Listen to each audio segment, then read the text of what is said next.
Everybody, this is Chad Jordan, Director of Marketing for Digital Services at Sport Clips, and this is another edition of the Hall of Fame podcast. We're going to try to make it through here. Sometimes I interview people and I haven't met them yet, and we don't go way back, but I got two of my best friends in the Sport Clips world with me today, and we're going to talk through a lot of details. So before I ramble on, we have two guests with me, so let's have the first guest immediately to my right introduce herself and what she does at Sport Clips. My name is Saronna Maldonado, and I'm the Director of Events for Sport Clips. All right. Hi, Saronna. And to your right is? Fileshia Almaguer, and I'm the Event Coordinator for Sport Clips. So what their job titles could possibly be is the two-headed monster that runs Huddles.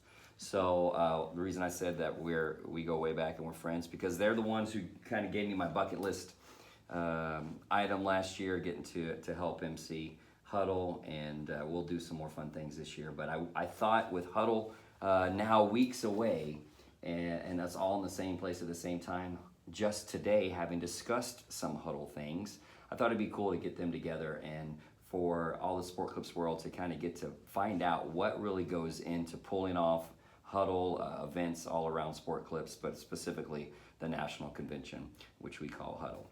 So I'm going to start with Saronna, and I want to get to know a little bit about your role here, how long you've been here. Did you come here right away, hit the ground running, doing Huddles, all that kind of stuff? Can you give me a kind of a 1 minute overview of what the heck you're doing here? Sure. So actually, I started out, I was on maternity leave with my daughter, looking for a job when I started here. So I What had you been previously? Massage therapist before that. Actually, jobless before that. Massage therapist until my stomach got too big. And how many kiddos? 4 total. She All was right. my third. All right. Yeah. So at 4 weeks, when she was 4 weeks old, I interviewed here.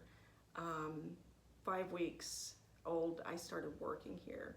So that is going on 17 years now. 17 years. And 17 years. Did you I start started out in the operations department as a operations coordinator. And then eventually, so I started in the fall, and there's this thing that comes around every spring called the National Huddle, and they needed some extra help. And they said, hey, why don't we take you to the Huddle if you're willing to help us out? So my first Huddle was in 2003. Where was it? Las Vegas. And how many people attended that one? Just over 200. Okay.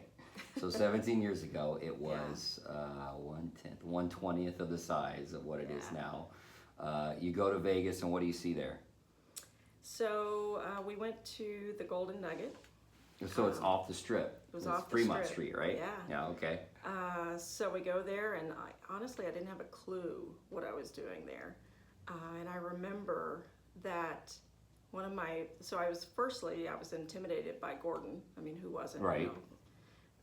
So here Have you gotten over that, or is that still intimidation factor? It's still there just a little bit, all right. a little bit.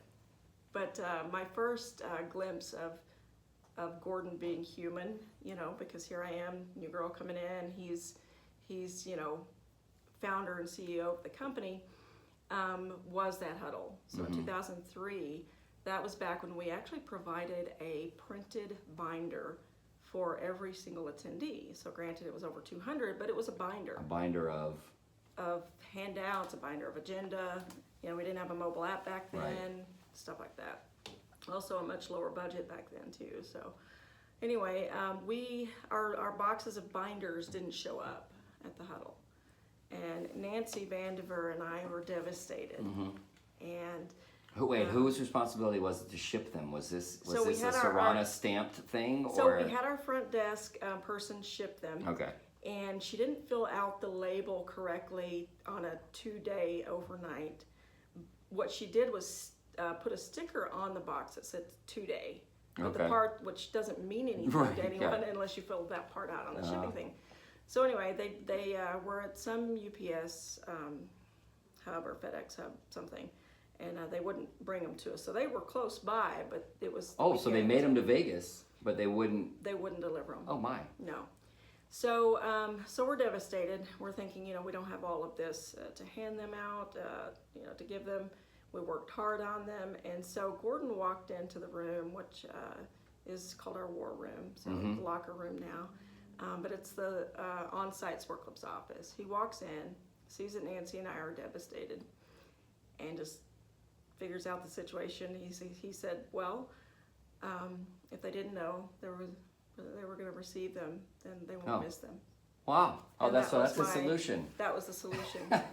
And so, that Is was that my instant relief? I mean, It was instant relief, because then I thought, okay, Gordon's human, because again, this is, almost 17 years ago, and intimidated. I'm thinking he's going to be upset, and it just Huddle's ruined. Huddle's ruined, and he walks in and says that, and it's like Nancy and I just, it was a relief. That's cool. And then I knew, the kind of person that Gordon was, and then, he has a heart. Yes, he's a human being. He is human. He's not a robot, and he's not unfeeling. That's for sure. Yep. So how long before you become? I mean, that wasn't, and it's not like Huddle's the only thing that you do, although it probably feels like that.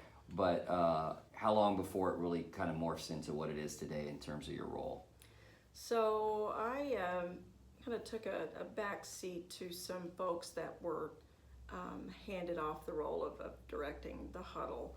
And at that time, that many years ago, it was kind of given to the person that, one, kind of made sense, but two, who was willing to take that. And so it fell under a couple of people after, 2003. Sandy Craven came on in 2004. She was actually my boss. So she took the lead for the National Huddle in 2005. I think before that was another gal in franchising, Beth Becker. So it was Nancy, Beth Becker, Sandy Craven for 2005. And after that, it was presented that I would start leading the Huddle. So my first National Huddle that I took the lead was 2006, and that was in Orlando. Oh, okay. The Swan and Dolphin, or actually the Royal Pacific. Oh, okay. So this was before it was at. So it was Disney actually, properties, it was at Universal. Okay. Yeah. And is it pretty much a solo effort at that time? It was a solo effort in that, a single person being in the lead there, but. Over the years, we've acquired some folks that are willing to help us out along the way. We definitely couldn't do it without them. And those are the folks we call the Huddle crew. So then it was a much smaller crew, and probably, I don't know, maybe 10 people. Is it in 2006? Is it overwhelming trying to pull it off? It's overwhelming. One, I'm green still. I don't know what I'm doing. I don't know anything about audio visual at that point. I mean, I'm very basic stuff. And to save money, not only did I have a lead position in directing the Huddle, I also ran the show from behind the stage. So you are in essence the production team as well? I was the production team. Oh, we had an gosh. audiovisual company, but we didn't have a production crew. And so I have a headset on behind stage. Again, I don't have a clue what I'm doing. The AV crew knows what they're doing. So that was a little bit of roughness getting through that, and talking with these guys through the headset and figuring out what to do. But it was definitely a learning experience, and actually probably the second time that I realized how human Gordon is. What happened? Gordon came backstage, and I'm running the show. He gives me a thumb drive or something with his I don't even know if we had thumb drives in. It was something with his PowerPoint on there. And he says, this is for the state of Sport Clips. And at this point, I think we're over 400 attendees in general session, which today would be a good size breakout, But it's an important presentation. It's an important presentation. It's the state of Sport Clips. They're the founder and CEO on our big stage. And so he comes back there, he gives me an updated PowerPoint. He goes, I put this on a 10-second loop. So every 10 seconds, it's going to loop to the second slide. He says this? Yeah. Because he wants to speak, get And up there and get off the stage. He wants to He keep does, going. but Okay. he's just going to follow his slides. All right. And the first thing I said was, "Are you sure you can do that?" And he said, "Yes, I am." I was okay. So I was too green to challenge that. I was too green to fix it, and maybe on the sly and not, not tell him about it. Not drag it out to 20 seconds instead of 10. And so we got into the presentation, and he wasn't keeping up with the Oh, slides. how can you? 10 Yeah. seconds is not a long time. So we tried to, on the back end, you can freeze the screen. You can freeze it, take it down. As long as the screen still it stays the same, you can take it down, do some modifications, and pull it back up, hopefully before anyone figures that out. And so we did that on our end, and we were trying to fix it. Again, green, know nothing about PowerPoint. The AV guys probably know a little bit more than me, but we're still trying to find that place inside PowerPoint where you can turn that off. And it didn't go for the next slide. And Gordon over the microphone says, "Saronna, can I get the next slide?"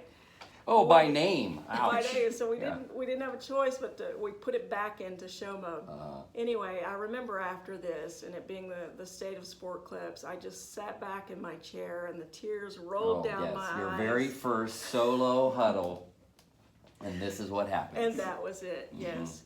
But, I remember, though, after that, Gordon realized what happened, and he actually acknowledged and apologized. And I apologized, of course, for my not knowing any better. But it's been a learning experience between the two of us. So I feel like we've had a tradition of something like that each year for the last And 17. needless to say, there's no more 10-second loops allowed. No on, 10-second loops, but I will bring that up to him as many times as I can. When you need to prove a point. Now, I tried to tell you that 10 seconds wasn't long enough, but... But, that was, again, the second time I saw how human he was. Well, and, he rolled with the punches and trusted, me to continue to take the lead from there, so. I want to get into some more huddle disasters in a minute, if you're willing to share some, because I think our audience would get a kick out of them, especially all the Sport Clip stylists that are listening and the managers. Before I do that, I want to shift, and by the way, I also want to get into some huddle highlights and kind of what some of your favorite memories over the years, whether it's the Brave the Shave or Shave the Date or whatever we called it for St. Baldrick's or some other, I don't want to put words in your mouth.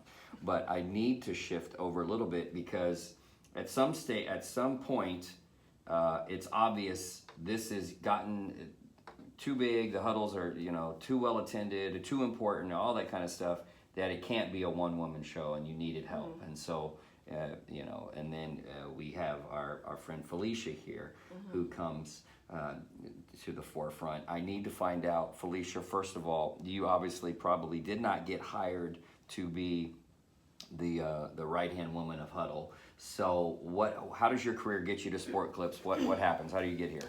So I went to hair school in, I think it was 2006, 2017, or 2007. Oh, okay, I was going to say, really? Yeah, wow. just the other day. Yeah. No, so I was actually 17. I graduated high school early. At that time, Because you're so smart. I mean, I am. No, I was working at a hair salon and running tanning beds and stuff. And she was, I didn't really know what I wanted to do with my life. So she was like, go to hair school. You can always use it no matter what. And so I was like, okay. So I moved 3 hours away from home. Where was this? So I am from Salmon, Idaho. Okay, so this is all going down in Idaho. So Yep, in Idaho. Okay. I went to school in Pocatello, Idaho. Actually, I think it's We got a store there. Yep, that was my first store. Really? Yep. That's Sport Clips? Pocatello, yep. Oh, awesome. It's moved since I was there, because I was over by like the Walmart one by Starbucks. So I was going through hair school. I was 17, almost 18, graduated. Or before I graduated, let's just be honest, it was beer money. But I needed some money. At 18? Maybe Idaho's laws are different than the rest I had a lot of older friends, okay? All right. But no, I needed just extra spending money. And I wasn't like finding a job. I really didn't want to work fast food. And I had a friend named Tiffany that I had went to hair school with, and her and a couple other girls were working at Sport Clips in Pocatello. She's like, hey, we need a coordinator, so come interview.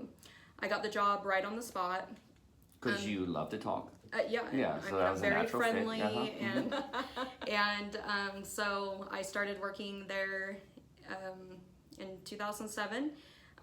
Graduated and actually they did not have a hairstyling position, only 1 day a week at the Pocatello store.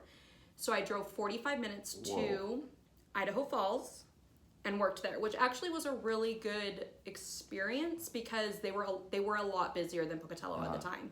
And so, I got my speed up. I was learning from some of the other girls how to cut hair because we were busy. And then they finally got a position at Pocatello, so I started the Pocatello Didn't have store. to commute anymore. No, thank goodness, because that drive. I drive it that much now, but when I was young and driving my little Golf Volkswagen, which was good on gas, that did help. But so I started the Pocatello store, became an assistant manager. And then they gave you keys to they whole, did. I dealt with money. Who's that? Jason Bowman? Who do I need to talk to about? I honestly, I've asked people so Duke Sorensen was my AD. And shout out to Duke. Yes, Duke, who was very friendly. That was one thing. So me being so young, all these you would hear about, if a guy in a cowboy hat, which Gordon never did visit our store when I was there, but if Duke comes in, you need to be acting on spot. And he was so nice and just so friendly, would play games with us. Yeah. He brought, treats and stuff. So he definitely made that, whatever you had in your mind totally go away because he was so nice. So then I kind of had a weird little spot there and I was like, do I really want to do hair anymore? And so I started working at assisted living, but I still worked part-time at Sport Clips. So they still needed somebody to hold the keys, which, that was me. So I still worked 2 or 3 days there and did assisted living for about a year. Then my friend was like, dude, you need to either do one or the other, focus on something. And by this time I was about 19. And I was like, okay, I'm going to go with Sport Clips. I went to school for hair. I'm going to do hair. So I quit at the assisted living place, and I was working at the store full-time, was again full-time assistant manager, and then my ex-husband lives here in Georgetown. Okay. And so he asked me to marry him, so I was like, well, I guess I better move down there. So in July of 2009, I interviewed at TX 110. All right, the Georgetown location. Georgetown location. Got the job on the spot because I'm so great. Who would ever turn you down? Yeah, I know, right? So then I moved down here fully in the end of September 2009. So then I started, became a key holder there, and then in December, I applied to be a coach for Austin and some of San Antonio stores, and got the position. I didn't know this. Yeah. Awesome. Okay. So then I. No wonder the coaches love you so much. I know very few of them. Right. Back then, that was way smaller. Yeah. But then I started coaching my store. My first store to actually do new hire training and things like that was actually TX 117 over in Pflugerville. So I did that. Then I found out I was pregnant with my son, who's now 8, in February. So your son's name? Is Legend. Of course it is. Of course, yep. And so I coached my whole pregnancy. My very first huddle was at the Rio in Las Vegas. So now, but you're just attending. Yes, right? as a coach. You're not helping. No, okay. I did actually help with registration. But very briefly, I was putting bags together. It was nothing significant. I was just attending. Where was it? At the Rio in Las Vegas. Oh, okay, yeah. I was 20 and pregnant, so that was real fun. Wow. Nobody wanted to hang out with me. Actually, I did make a friend. Brandy actually was my friend, Brandy Owens. She, befriended me and would hang out with me. It was a pity friendship, It really was. It really was. Yeah. It was pretty pathetic. But so then I ended up having my son in October of 2010, and I was like, do I really, I was going to take a year off. And I was kind of humming around if I even wanted to go back to Sport Clips. I was really kind of overdoing hair. I mean, again, this wasn't my passion. Yeah, it's something you kind of stumbled into because you needed a job and you knew you could always work it. Yeah, and I was grateful for it. Well, then, so I was kind of like, okay, well, I'm going to take my year off with my son, and we'll kind of decide then. Well, Legend was 5 months old, and I got a call, and I remember this day very specifically. Legend was in the bathtub, and it was later. It was like maybe around 6 or 7, and I got a call from a number I didn't recognize. And it was 512 a 512 number. And so I was like, well, that's weird. It must be here. So I answered it, and it was Betty Logan. Oh, my goodness. Good thing you answered. I know, right? Wow. Good thing that didn't go to voicemail. Right. She didn't leave a voicemail I wouldn't be Right, here. no kidding. So I answered, and she was like, hi, Fileshia, this is Betty. And, we chit-chatted for a second. She's like, so we had a question. Your name got brought up when we were talking about hiring like a part-time admin.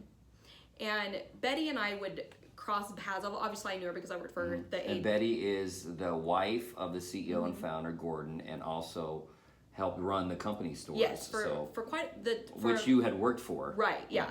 So I would see her in the store and stuff. So your name gets brought up because they needed an admin at headquarters? At headquarters Okay. for the Austin stores. Oh, right. Which we call the A-team. Which we call the A-team, yeah, company stores. And so, and Betty and I crossed paths obviously at TX110, but also, and I was a coach, but I would have to come to the office to print stuff and things like that. So we'd always say hi and things like that. So, and I helped her a couple times with her computer and whatnot. So because you're really good at that kind of stuff. I mean, that's right up your alley. Yeah, right. So she asked, and I was like, well, yeah, let me kind of talk it over and see what we can do. So I worked for. So I obviously accepted, and I worked for 6 hours. I worked Tuesday, Wednesday, and Thursday for 2 hours every morning. From 8 to 10. Did you bring Legend with you? I mean, sometimes. Okay. So, cool. At that point, it worked out with his dad's schedule and everything. So, not really. But then, like sometimes, when we were actually moving from building 1 to building 4, I was actually got volunteered to pack, and so I just brought him in, and of course Betty would play with them and things like that. Well, then Legend turned 1. And Edward was my boss at the time, had asked if I could start working maybe like 5 hours a day instead of just the 2. Still in the admin role? Still in the admin role. Still, by that time, I think it was operation coordinator. So I, of course, said yes, and was working 1 to 2 days in the store, just kind of depending on what TX110 needed at the time.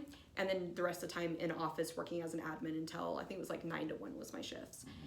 Well, Edward would always, I started to then kind of go into helping with the coaches' schedules and things like that. Well, Edward would always schedule meetings at like 1:30 or 2 that I needed to be in with the coaches or something. So I'd go pick up Legend and I would bring him to the office. So Legend was part of a lot of meetings. There's, you can still... I'm sure he was a perfect angel in every single one. Oh, yeah. I mean, just like his mother. Yeah, exactly. There is actually still dry erase marker on some of the chairs. Edward would give him those styrofoam balls, and I would cringe because he would eat them. Oh, yeah. And then Saronna gave him... She used to sit outside of our little office, and she actually gave Legend a little NASCAR thing, and he practically ate half of it. Oh, wow. It was a styrofoam. And I was so scared that this like meant something to her, like she had it autographed or something. Yeah. And so I hung on to the pieces, just in case. The pieces, if I needed to. To super glue them back together and make it look like that my son ate her thing. Yeah. Well, so so I started out there. Slowly that transitioned to full time, and then it totally transitioned into full time with me not even working in the stores anymore. I still helped with success checks. If one of our coaches was sick, I would travel back and forth to Vegas because those were at the time company stores as well, and would help out there. And then I would go in the back.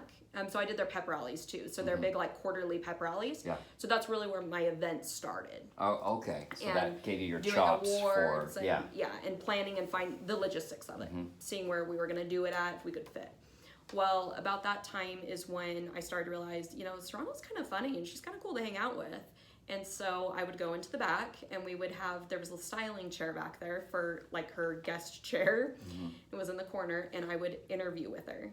and we did this for a year. Interview? What do you Like, mean? It was a mock pretend interview. Like Okay. pretend interviews. Like For a job or for like your news If- channel? If When they this were to happens. ever allow me to have someone, then let's interview, and we'll interview, and we'd pretend. to Really? interview. Wait a minute. So you were kind of prepping, bracing yourselves it was for pretend. Like we literally never thought it would if happen. there could ever be another person in the Huddle team, the Huddle department, you wanted to be able to ace the interview. Oh yeah. Yeah. So And it actually started probably on that airplane Oh coming yeah. back from.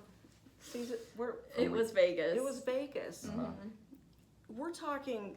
Saronna just came down off of a big adrenaline Right, high. yes. I mean, And she's hit one-man show. just down. Right. Just I was tired. Usually that last day coming home after the national huddle on Wednesday, and my hair is back. I don't have any makeup on. I usually had Jan Mansfield's regional, like her shirt on, her T-shirt that she'd give us, and she doesn't give us anymore. But that's what? okay. Oh, I'm I gonna have to talk know. with Jan. And so anyway, we're on the airplane, and Fileshia, I think, is right across from me, tired, and asking, I mean, one question after the next, after the next, after the next, after the next.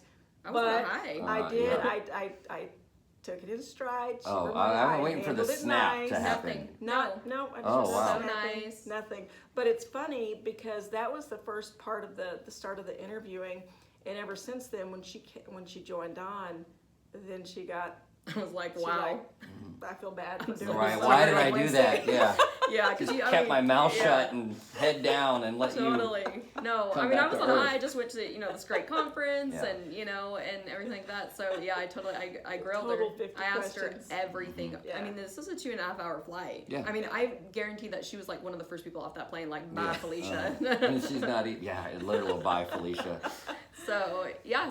did our mock interviews. And So how does it happen? Does Gordon or Edward come up to one of y'all and say, "Hey, we need to add more to this"? This So, is just so I had a conversation with Connie Boltinghouse, who was Yeah. the vice president of operations at the time, and I just told her I need some help. I think we're at that point.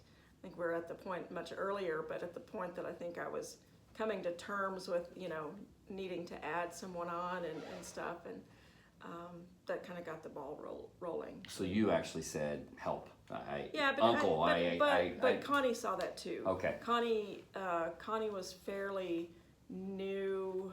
I don't know at that point, but from an outsider coming in initially, I know that she could see. And that she help had was been gonna with be- what, Regis? She'd Or been with another Regis. large brand, so I bet she is used to a convention team Yeah. having more than Yeah. one person having to do all the heavy lifting. Yeah. So she probably thought, no, this is a good fit. Yeah. So what year? When is that?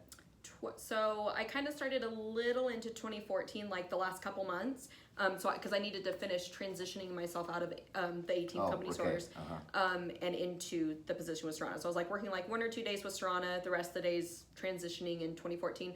Full on all 5 days, 40 hours a week was December 29th of 2014, Okay. but say 2015. Yeah. So 2015 was her. So that was your national first huddle. Is that San Antonio? It was Las Vegas Caesars. Yeah. Okay. Caesars, yeah. All right. So now you guys have been working. So this will be, was that the fifth? 15, 16, 17, 18, 19. This is the fifth one Fifth huddle. that you Yeah. guys will both kind of Together, right, be, yeah. like I said, Right. a two-headed monster. Pulling this off.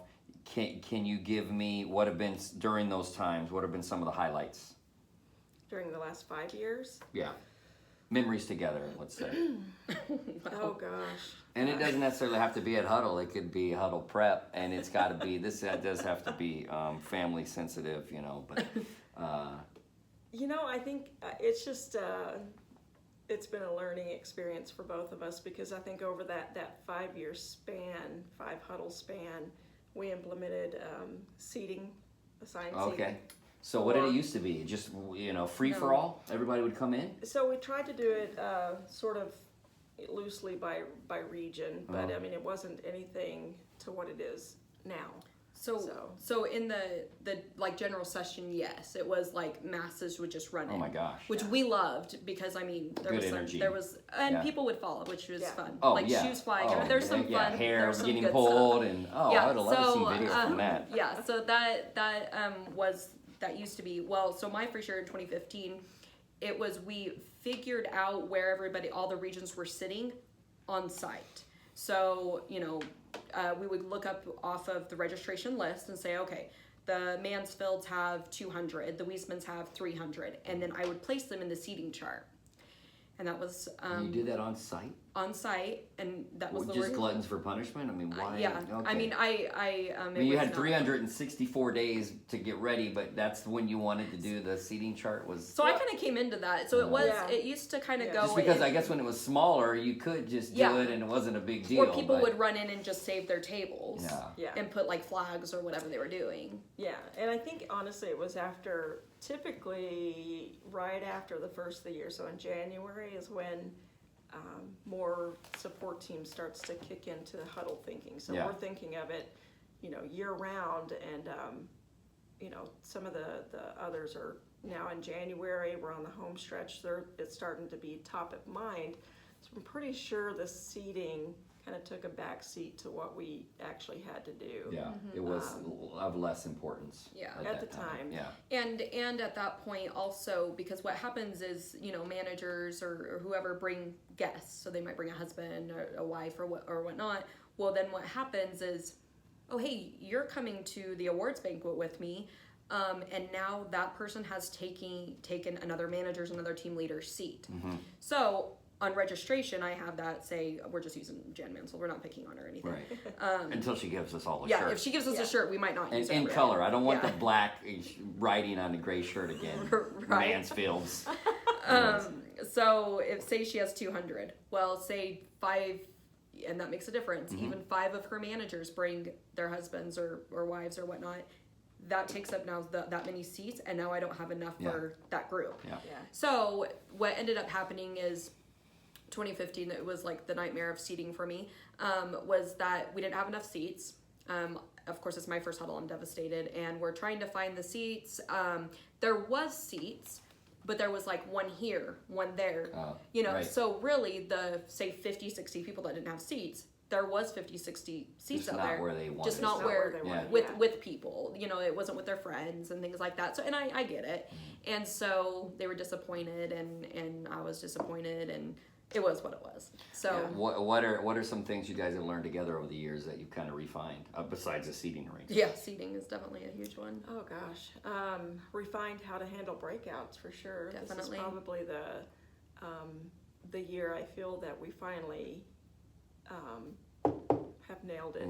Is there going to be badge scanning when people go There's in? no badge okay, no scanning badge this scanning. time. Breaking No news, no badge this scanning. year. Yeah, no. What else? We'll check badge. What badges, else? But, about the breakouts, I mean, is kind of improved over the years. Yeah, well, so we finally have what I feel is a huddle crew, a core huddle crew, that is generally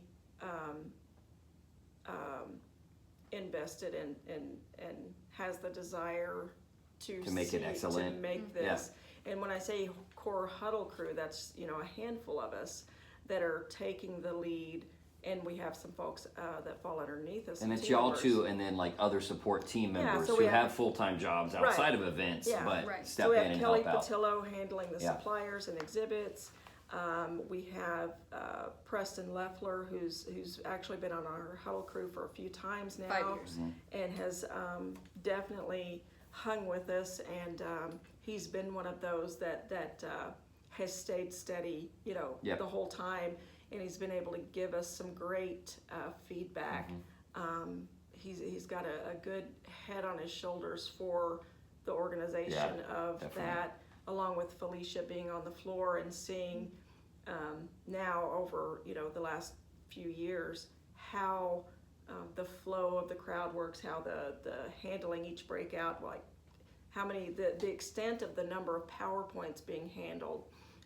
And edited at the last minute. Edited at the last minute. And so, you know, we've been able to work together on that, but also with the core huddle crew to fine tune what that looks like. And so we now have what we feel is a great process for that. What's your favorite thing now that you wish you had the whole time? Favorite thing now we'd had the whole time is what? The whole time in the last 5 years? Just whatever. I mean, I from the outside looking in, I would say the app feels like having an actual event app is probably a lifesaver. You don't have to have binders that you're worried get shipped or anything like that. We don't have to have that, and that is a lifesaver, but it is, if we had to print the information going into the mobile app, you would need one of those printers that print off can you imagine? House plans, building plans. I don't know what that printer's called. Is it AutoCAD or something? You'd have to have one of those. It's massive.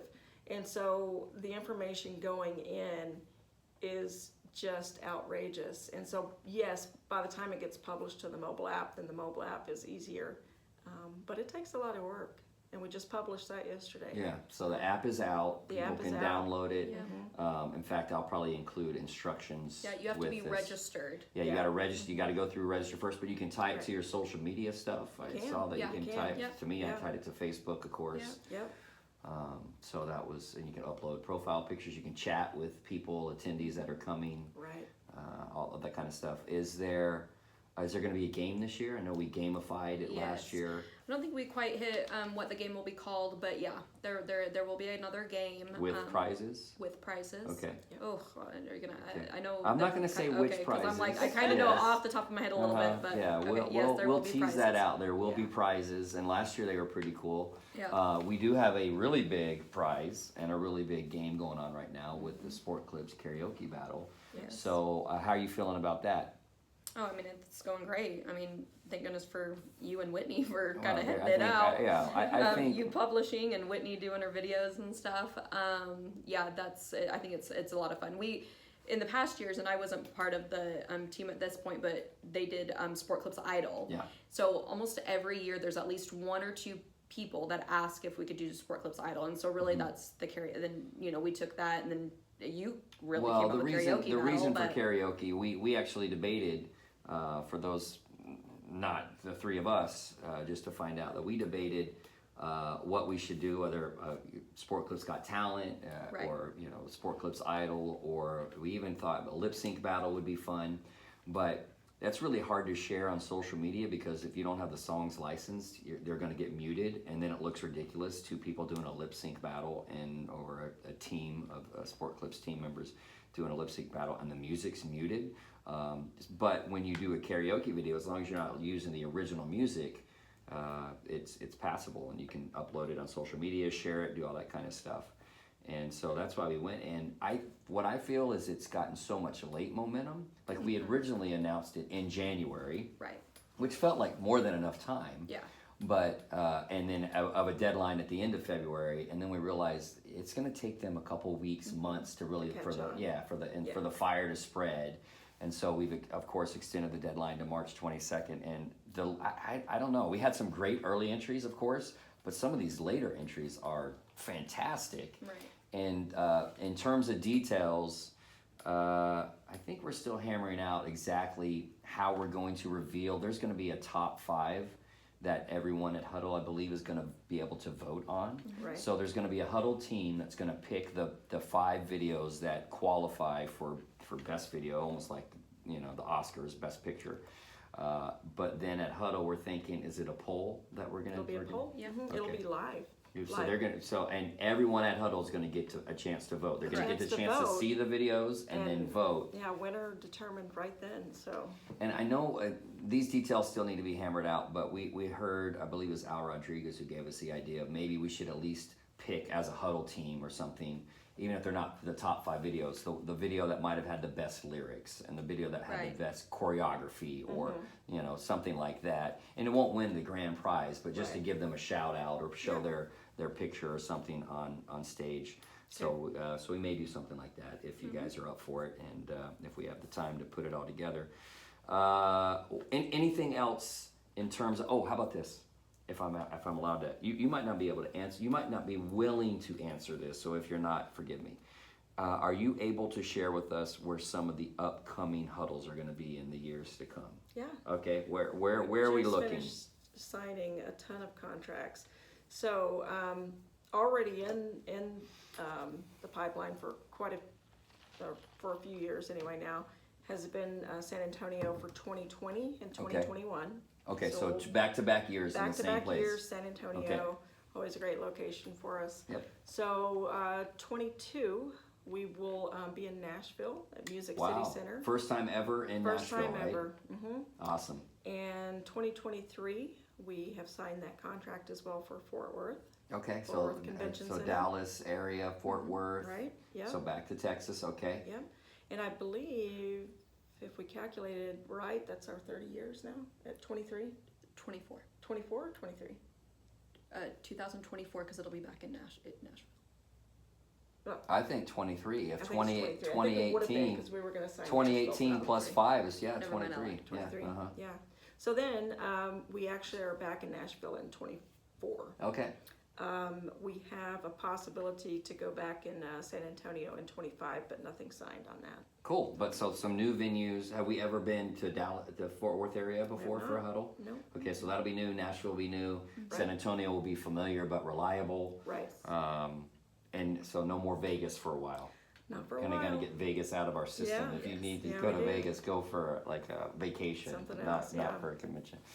All right, so I'm winding down. I have a couple questions here I want to ask you guys, but anything that you were hoping I was going to ask that I haven't, or you were hoping I wasn't going to ask that I did, but no, anything that you wanted to share about kind of your huddle experience, what it's like behind the scenes. So behind the scenes, all I can say is we've got a great crew because it takes a lot of work. So we've employed about probably less than 35. I don't know what the actual number 33. is. And by employed, I mean we've asked people internally to join us at the National Huddle to help. You volunteered them, in other words. Pretty Okay. much to help bring registration to life, the breakouts, exhibits, various things, because there are so many moving parts for a huddle this size, and we're projected to hit over 3,100 this year. So we're definitely thankful for them, but also to the ones that are involved on presenting, the presenting side of it. We do lean on a lot of support team members, team leaders. We have some team leaders that are actually heading up breakouts this year. So we're thankful for them. But I mean, honestly, all in all, without everyone just joining together and helping bring this thing to life, it takes a lot of people. In other words, it would be very difficult. What no one knows is that I literally had to drag you guys in here kicking and screaming because you do not want attention and you like doing stuff behind the scenes. So Yeah. this is me giving the people what they want. I know they want a glimpse at really who puts huddles together. But what are you put your thinking cap on and imagine it's huddle week. What is your favorite now? I know when it's over and there's relief, but what is each of you, what is your favorite part of huddle? Oh, it's always the show. The minute the call is made, so this is how it works for the doors to be open. So we have a swarm of folks that are standing outside general session door. Felicia's on that side of general session. I'm behind stage. We're talking through our headsets to make sure, because it's not a matter of just opening the doors. The production company has to be ready, and by ready mean when they come in the morning, they have to check their sound again. We may even have a speaker, kind of just a voice test in the morning, mic test in the morning. So there are different things that they're still testing, and there are 23 people that are involved in this, and they have to be all in position and ready so that when we open the doors, we're ready and we look ready. And so that's my favorite part, is making that call. Actually, Felicia, it usually starts with, Saronna, are you ready? Can we open the doors? Let me know when you're ready. And us going back and forth for maybe 5 minutes. Okay, stand by, stand by maybe 5 minutes. We're 5 minutes out. And so that's kind of how it goes. And then immediately when I say, okay, go, she's making the call on that side for security to open the doors. So then the very first thing I do is step away from the curtain and go to the side and just watch everyone come in. That moment means everything to me. The kickoff, the state of Sport Clips, all of that is just really kicks that adrenaline up for me. I mean, it's a show. it's a show at that point. So.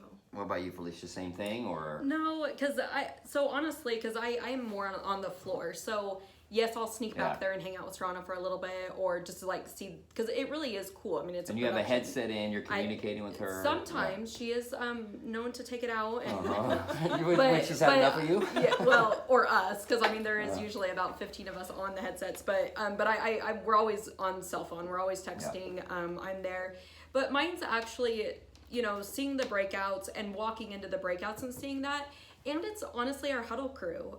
We couldn't do it without them. So that's a big thing for me, and the coaches, the RDs. I mean, that's what I like going and hanging out with is them. We have fun. We did this together, and I think that means a lot. Yeah. And that's when it comes to life. I mean, it comes to life. Your hard work paying off, everything, and all you the blood, see sweat, tears. everything starting to move the way you've been planning it for, a year, but within the 6 months preceding, especially that time frame, and you see everyone doing what they are supposed to do. You have people coming forth with ideas, and they're really fully invested in this, and they want to see it succeed just as much as we do. Yeah. I'm speaking on behalf of everybody else at Sport Clips. For me, it's my favorite week of the year. I mean, literally, it's circled on my calendar. Not just last year because you guys gave me an opportunity to do some fun stuff, but it's just the energy, getting to see everybody, it all coming together. It's heaven. It's a week of heaven. Old friends that you don't get to see that often, or for me, if I travel a lot, I haven't seen them in months, and so to get to reconnect and know that Huddle is that go-to place that we're all going to see each other. And for our brand and our culture, it is the highlight of the year. So on behalf of everybody in the system, thank you guys. I'm not done with you yet. I got one question for each of you. It's a slightly different question. Okay. So I will ask, let's see, who do I want to ask first? Let's go with Saronna. Okay. All right. So what about Fileshia, whether it's a characteristic, a trait, a personality, what do you most appreciate that she's brought to you, your role, the team at Sport Clips, all that kind of stuff? What one quality, if you could put your finger on it, do you most appreciate? That's hard because I feel like there are several. I know, you throw a dart. And but I would one. say the one thing that stands out is right the opposite of me. And that's probably why we work so well together. And the opposite part is that I will take forever to do something because I want it to be and look a certain way. Fileshia has that ability to say, I want to get this out quick. And she gets things out quick. And I'll drive myself nuts trying to make, scoop obsess this over one cell little, over, make this right, put a colon in instead of a semicolon. And so I appreciate that she is able to move forward and just kind of let go of some of that, that I hold on to, because it keeps things moving and it makes things happen, because there are so many moving parts. If at this point, I would be critiquing everything. Right. I've already sent it out. And she's already sent it out. So done. So yeah. She's a go-getter. She's for sure. a go-getter. Yeah. So Fileshia, your question that I want to ask you, and it's about Saronna, is she's obviously a mentor to you, a friend, all these other sorts of things. But to me, when I have mentors, there's usually one thing that I look up to, and I say that is what I value the most. That's what I want to adopt into my own style or my own leadership capability. So what do you see in her as a leader, as a mentor, that you value and appreciate the most? So that's kind of funny because I probably value her, that when she has a backbone, but as well that she is a perfectionist. And even though I'm not, that's what she likes about me, which I'm like, my misspellings, and I have to have spell check, but I do it. What that has done for me over the years has made it so that, even if I make a little flyer or a graphic for social media, even though I can get it out quickly and things like that, and of course I may, my letter might be off that much where Saronna would spend hours fixing it. Right. I still have been able to take the things that I'm putting out there and perfecting them to more so me, and where I know that even though it might not be, 100% Saronna standard, it's still 98% Saronna standard, and she's still proud. So really it's her perfectionism. Yeah, it's a spirit of excellence that Yes. she has for Yes. sure, and you adopting that. And, Yeah. and I like that. So here's what I'm going to do right now. I have a live read that I'm going to do. I have an announcement about a Help a Hero contest. So I'm going to read that, and then I've got 10 kind of bonus questions that we'll just end this podcast with. Okay. All right, so that's exciting about Help a Hero. Now, here are the questions that I promised I would ask you guys. I'm going to probably alternate, all right, on how I do these. So let's go with Saronna first. Number one, which superpower would you most like to have?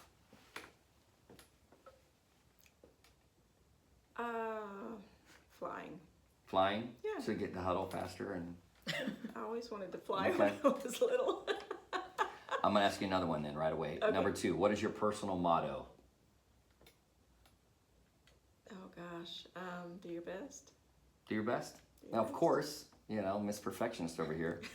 Let's go to Fileshia. Other than where you live right now, where else in the world would you most like to live? Somewhere warm. I don't know, like, Santa Barbara, California. of course, I guess, it's warm okay. there. I'm down. 70 year round. No, is there really another place? I really do like California, actually, now that you say Okay. that. I don't like that there's like a bajillion people there, but when San Diego, when we were there for the leadership huddle, beautiful weather. You know what you have a bajillion of in Texas? Mosquitoes. And we don't I have don't know, have those in California. So. Oh, well, I'm down for that too. Okay, then. yes, I'm saying, yeah. We trade the mosquitoes for the people. Yeah. Let's go, Fileshia. Who is a celebrity you'd most like to meet one day?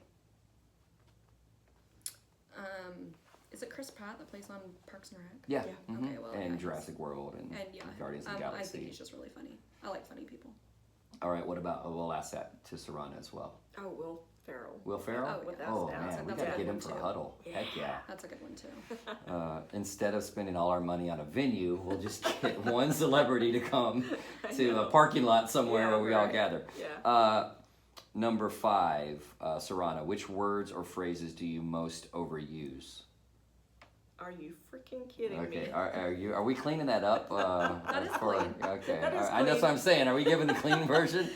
Actually, Felicia, one thing that I'm quoted for on our Huddle quote board is, "Why can't people be better?" why can't people be better? That's true. It is. And really, if you ask yourself, there Yeah. will be times. Yeah, Yeah. makes sense. So you say that out loud, or you just think that's a... I said it out loud Okay, once, all and right. now Whitney holds me to it. She kind of states it out loud, like every now and then. She'll just randomly say, "Why can't people Mm-hmm. I like be it. better?" Let's go with Fileshia. What sound or noise do you love? Sound or noise? Mhm. I mean, I have been listening to a certain somebody's duet a lot, so Oh, maybe okay, it's yeah. two people's voices Oh, that that is like. magically entwined to tell a No, wonderful story. well, and it's funny because my son's like, "You're listening to that again?" Yes, leave me alone. Oh my Hush your mouth. goodness. Yeah. All right. Saronna, what sound or noise do you hate? Someone chewing with their mouth open. Ooh, I'm glad I spit my gum out before this podcast. I would have totally been doing that this whole time. Let's go, Saronna, here. What profession other than your own would you have been good at, or at least have wanted to try? Oh yes. So I love DIY projects Okay. with wood things in particular. So I'd probably be a woodworker Really? or a photographer. Wow. Yeah. Yeah, I've seen some of the photos you do. That's amazing. Okay, Fileshia, what do you consider your greatest achievement? My achievement? Yes. Like something I was good at? What do you consider the best thing you've ever done in your life? Well, I mean, I kind of feel obligated to say my son. Well, he's probably not listening to this, so if you don't want to say it, Oh, it's not okay. going to So crush his I could spirit. get away. Someday. Honestly, it was my greatest thing that I've ever done was go and sit in there and interview with Saronna. Really? I think it could stem from going to hair school because, and staying with Sport Clips. Yeah. And because it's led me to where I am today. But, I mean, when it was, I guess it was interviewing her on the airplane. But, kind of going out of my shell because a lot of people don't know I really am shy. And just taken one for it, because I mean, this has been, This is where I it's can led. honestly say I love my job, Yeah. and that's important. Not everybody can say that, Exactly. obviously. Saronna, if heaven indeed exists, this last question. If heaven indeed exists, what would you like to hear God say when you arrive at the pearly gates? Oh gosh. Let me take you to your mother. Oh, that would be sweet. I Yes. I thought maybe you were going to say, is why can't people be I better? know, I'm like waiting for it. So, anyways, well, thank y'all. We just scratched the surface, so we probably will have to do another podcast like this again at some point. Yes, we will, because there's a ton of stuff. And newsflash, I did not prep them at all on any of the questions we were going to ask. We were just hanging out, having a conversation, and having good times. So maybe next time I'll give you a heads up on what some of the stuff's going to be, and then you'll be more willing to sit down with me. But Huddle this year is April 6th through the 9th in Las Vegas at the Mirage. Correct. Right? And we promise everyone's going to have a good time. I know they're going to have a good time right before General Sessions. That's what. Oh, and David Wilk is again going to be MC, so everybody can be ready for him. Yeah, we love him. And got a great awards banquet planned. If you've done a karaoke video, we're setting up a time for you to meet with Gordon Logan and have a photo session with him. We have 3 great showcase speakers. Yeah. We have Brittany Fitzgerald. She's on the Sport Clips artistic team. Kelly Cardenas with Paul Mitchell. And we have Amy Leshke-Call, who's with the Marcus Buckingham Company. Amazing. Mel Robbins is closing keynote, so we're excited. Awesome. We're gonna have a great time. We promise you're gonna have a good time. And here's my advice: if you're listening and you're a manager, once you get to Vegas, 2 words. I'm just gonna give you 2 words: pace yourself. Pace yourself. All right. So thank y'all, ladies. Appreciate it. Thank you. And thanks for tuning in, everybody. Stick around for next week. We'll have another great episode for you. Thanks. Oh, we got it in under an hour. Woo!